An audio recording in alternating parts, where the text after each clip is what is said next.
can see what I've made. A very special zucchini kuku. The reason this kuku is special is that I didn't fry it in a pan. Rather, I baked it in the oven. Let's make this delicious dish together.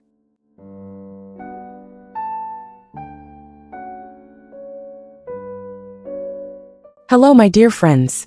This is Ashraf. Welcome to my little kitchen. Today we're going to make a healthy dish together. Of course, all our meals are healthy, but this one is a bit healthier than the rest. It's a vegetarian dish, and I know many of you are already familiar with it and have made it before, albeit in different styles and methods. Today, I want to share the way I personally make it. Alright my dear ones, before I start introducing the ingredients, I should mention that I'm making a larger portion than usual, because I've been invited somewhere, and I'm supposed to bring a vegetarian dish. That's why the amount of ingredients is more than normal. Fortunately, we Iranians have lots of delicious vegetarian dishes, like herb kuku, potato kuku, zucchini kuku, and more. I wanted a dish that is meat-free and chicken-free. Of course, it's not suitable for those who don't eat eggs either, because it contains quite a few eggs. Let's go over the ingredients. First, zucchini. I recommend not looking for large zucchinis when shopping. Medium-sized ones are always better, because when they are too small, they have their own issues. For instance, sometimes they can be bitter. Here, I have 7 medium zucchinis. I've washed them thoroughly, but I'm not peeling them. We want to use them with the skin on. Of course, feel free to do whatever you prefer. I'm going to use green onions instead of regular onions. And as you can see, I'm also using 2 bunches of fresh cilantros. I've already washed the cilantros. Now it needs to be finely chopped and added to the zucchini mix. I use plenty of garlic. Honestly, it just doesn't do it without garlic. I'm using 6 large cloves of garlic. And I'm adding 6 eggs. The spices we're using are turmeric, black pepper, our 7-spice blend, and salt. I've seen that some people add boiled potatoes to give their kuku more firmness and hold. But I'm using all-purpose flour instead. I'm adding 2 tablespoons of flour. One of the important points when making zucchini kuku is to ensure it holds together, because zucchinis hold a lot of water in their texture. So when we're making zucchini kuku, we must squeeze out the extra water from the zucchinis. Otherwise, the kuku will never set properly. If you've watched my kofte tabrizi video, you know that with kofte too, the ingredients need to be dry to hold their shape and not fall apart. The same applies to zucchini kuku. You have to make sure you remove the water after grating the zucchini. I cut off both ends of the zucchinis like this, and then I grate them.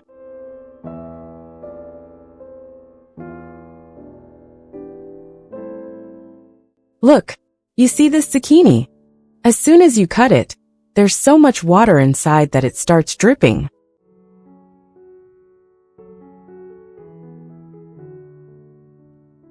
That's why you need to be careful with zucchini water when making kuku.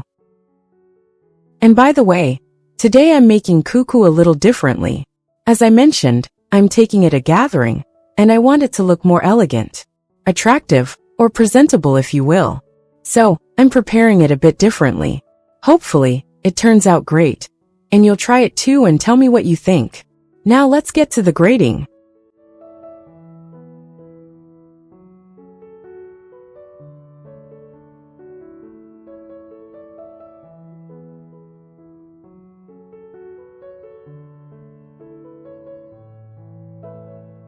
Okay, this is the last zucchini. Look, it's like a mountain of zucchini now. Alright, now I'm going to squeeze out as much water as I can.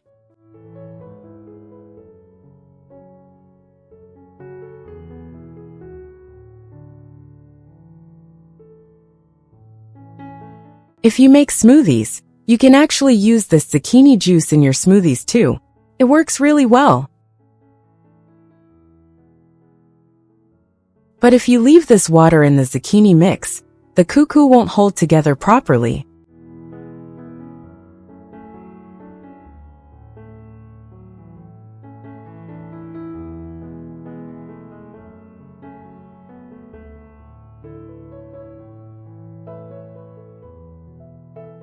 Look how much water these zucchinis had.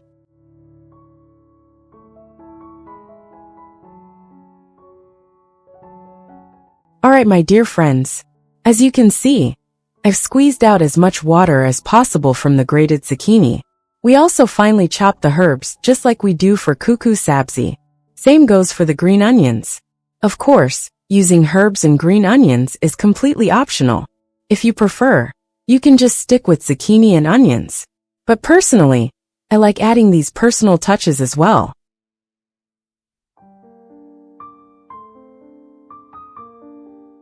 I'm also going to grate the garlic.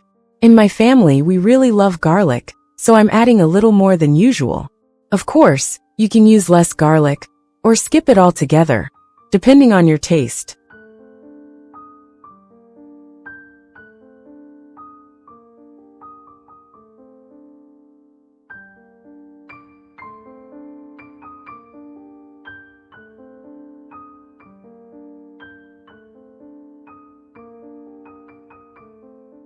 Alright, my dear ones. The grating and chopping part is all done. The zucchinis are grated, the water is squeezed out, the herbs are chopped, and the garlic is grated. Now, I'm going to crack the eggs into the mixing bowl. I want to let the eggs beat a little before adding the other ingredients. This way the kuku gets a bit fluffy. Then I'll slowly add the other ingredients.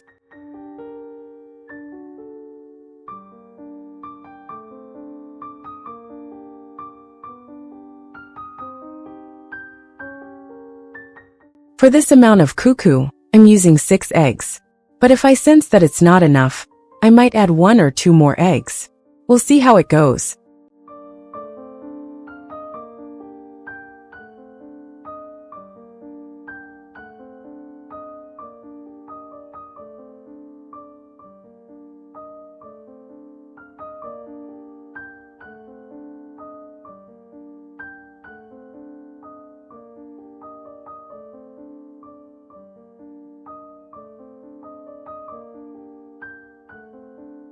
Alright, I'm letting the eggs beat for about 2 to 3 minutes, so they mix up nicely.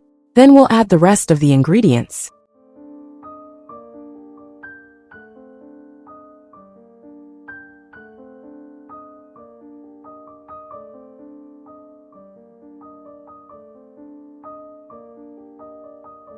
I think the eggs are mixed enough now. I'm going to add the rest of the ingredients.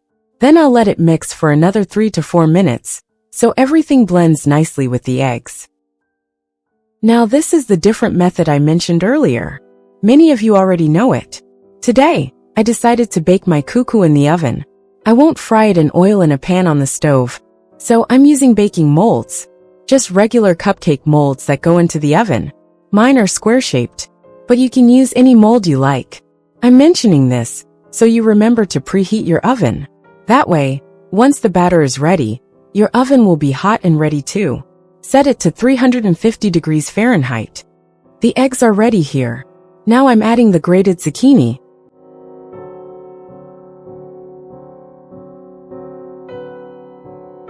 Mix the chopped herbs and garlic into it. For seasoning, I'm adding 2 teaspoons of salt.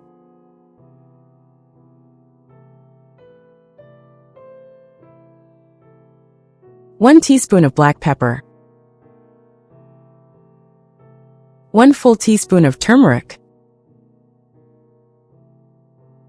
1 full teaspoon of 7-spice blend. And the 2 tablespoons of flour, nearly a small cup.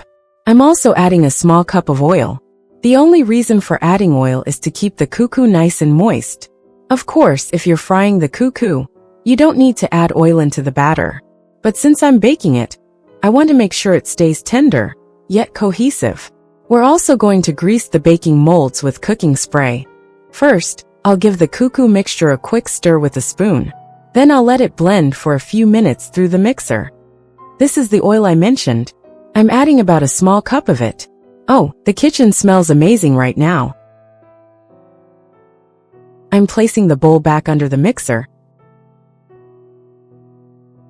I'm setting the mixer on medium speed, about a 5.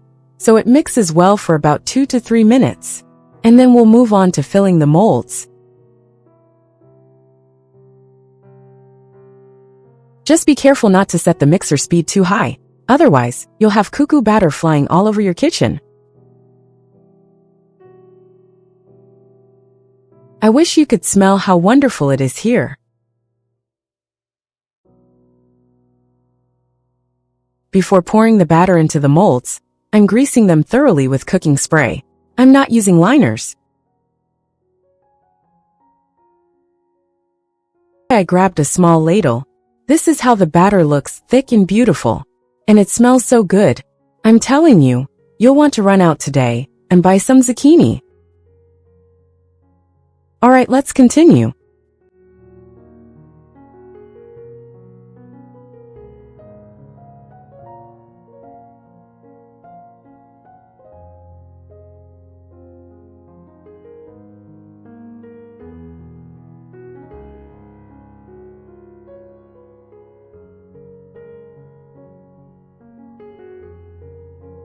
Almost done. I honestly don't know how it happened, but the amount of batter I made fits perfectly into these molds. I really thought I'd either have too much or too little, but thankfully, today everything just clicked. The last bit of the batter is a little more watery. That's mainly from the eggs and a little extra zucchini water. I'm going to pour a little bit of this extra mixture into each mold, because it's the eggs that really help the kukus set and hold together nicely. Making sure everything's evenly spread is really important, so the kuku cooks properly in the molds.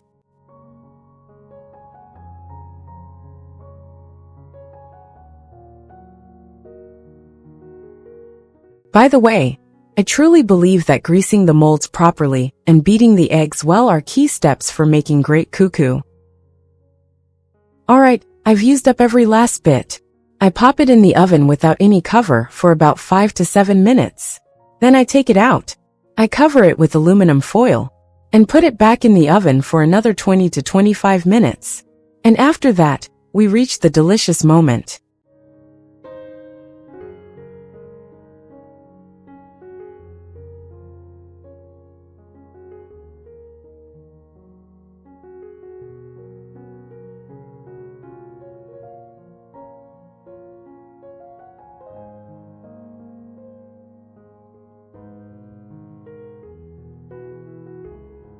Just look at that color.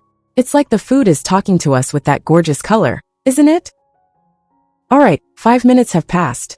Now I'm taking it out again to cover it with foil. And this time, I'll place it on the top rack of the oven for about 20 minutes to bake. Be careful with your lovely hands, because the dish is super hot.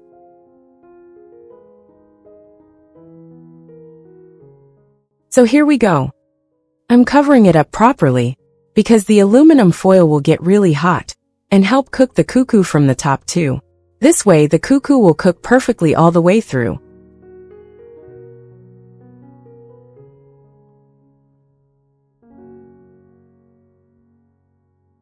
Alright, back into the oven it goes for another 20 minutes.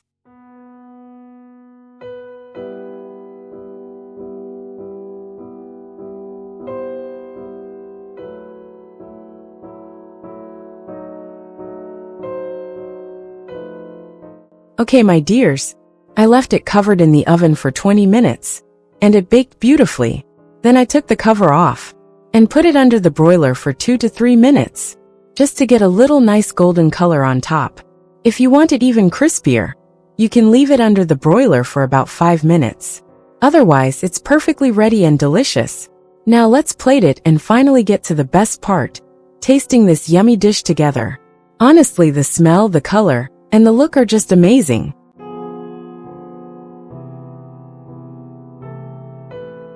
Alright, sweethearts. As you can see, my zucchini kuku is ready. I've packed it just the way I said, in the same dish I'm taking to the party. I arranged the kuku pieces nicely in the dish, and I took one piece out for tasting. I also had a bit of yogurt sitting in the fridge. It's not strained yogurt though. You can totally pair this with some strained yogurt or sour cream, mixed with a bit of fresh or dried dill, and a touch of grated garlic. I even poured a little of the zucchini juice on top, and I think it turned out just perfect. The best sidekick for this zucchini kuku. It's absolutely delicious. Cheers to you all.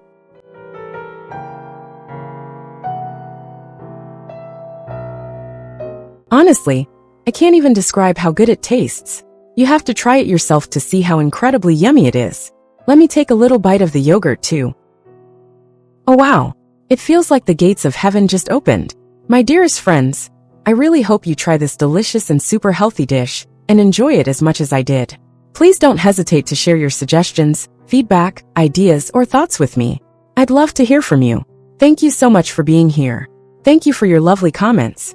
Thank you for your likes. Thank you for sharing my video links. And thank you for subscribing to my channel. I truly appreciate every single one of you. Wishing you a life full of happiness and good health. Love you all.